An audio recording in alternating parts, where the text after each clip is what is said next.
NTR fans చేశారు sir.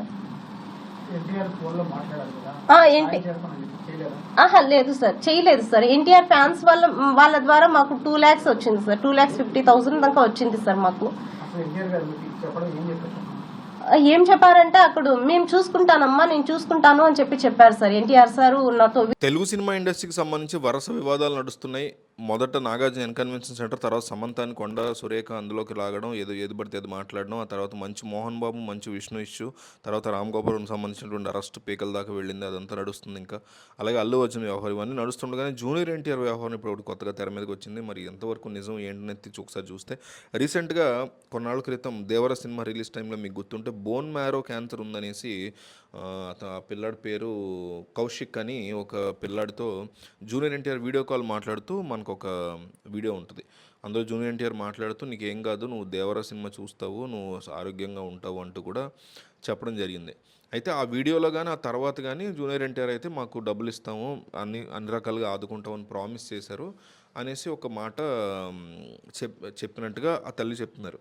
అయితే ఆవిడ కౌశిక్ యొక్క మదర్ ప్రెస్ మీట్ పెట్టి, కౌశిక్ యొక్క ఏజ్ కూడా 19 ఏళ్ళు ఎంతో అనుకుంటా.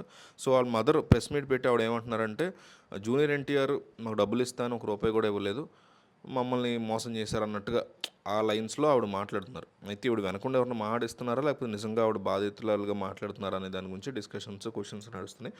అయితే ఈ కేసుకి సంబంధించి జూనియర్ ఎన్టీఆర్ ఇచ్చారు ఇవ్వలేదని క్లియర్గా కనబడుతుంది, ఇక్కడ ఇవ్వలేదు అన్నట్టు లెక్క. అయితే ఈవిడికి అసలు మనీ ఎక్కడి నుంచి అయినా అందాయా అంటే మాత్రం టీటీడీ ఉంది కదా, తిరుమల తిరుపతి దేవస్థానం 40 లక్షలు ఇస్తామని ప్లెడ్జ్ అయితే చేశారు. అది ఇంకా ఇచ్చిందో అది తెలియదు.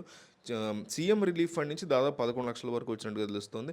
జూనియర్ ఎన్టీఆర్ అభిమానులు అందరూ కలిసి కలెక్ట్ చేసి 2.5 లక్షల వరకు ఇచ్చారనేటువంటి వార్తలు అయితే వస్తున్నాయి. సో ఇది ఘరానా మోసం.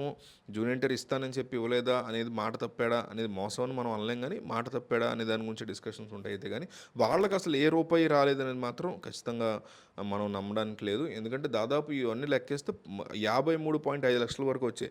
కానీ ఇంకొక 20 లక్షలు నాకు కావాలని జూనియర్ ఎన్టీఆర్ కనుక ఇస్తే, మెడికల్ బిల్స్ ఆల్రెడీ పెండింగ్ ఉన్నాయి, అవి పే చేసుకోవడానికి మాకు కావాలి, జూనియర్ ఎన్టీఆర్ ఇస్తారన్నటువంటి డబ్బులని ఆమె కోరుతున్నారు. అట్లాగే వీడియోలో కూడా జూనియర్ ఎన్టీఆర్ ఎక్కడ మీకు ఇంత ఇస్తాను అంత ఇస్తాను అన్నట్టుగా ఏం చెప్పాల, నేను చూసుకుంటాను, నేను మాట్లాడతాను మా వాళ్ళతో అని అన్నారు తప్ప పర్టికులర్గా ఇంత ఇస్తా అట్లా ఇట్లా అని కూడా ఆయన అన్నట్టుగా ఏం కనపట్ల. మరి దీని మీద వీడియో చూసారా మీరు? దీని మీద మీ అభిప్రాయం ఏంటి? కామెంట్ చేయండి.